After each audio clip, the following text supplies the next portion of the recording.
Гуаноинум – нитроглицерин. Типичният образ на човек, нуждаещ се от гуаноинум. Представете си човек, който внезапно усеща силен прилив на кръв към главата. Лицето му пламва, кожата му гори, а в слепоочията му пулсира напрежение, сякаш всеки момент главата му ще се пръсне. Очите му са разширени, погледът му е разфокусиран, а изражението – объркано и неспокойно. Всяко движение засилва болката. Ходенето, навеждането, дори лежането. Главата му е тежка, болезнена, гореща, а в ушите му кънти пулсацията на собственото му сърце. В моменти на обостряне той може да стиска главата си с ръце, притискайки слепоочията, сякаш това ще намали напрежението. Този човек не понася топлина. Слънцето и жегата го изтощават, замайват го, предизвикват силно главоболие и дезориентация.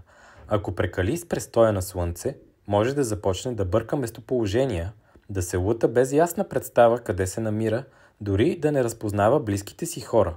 През нощта може да страда от сърцебиене и усещане за натиск в гърдите, което го кара да се събужда с усещане за задушаване или тревожност.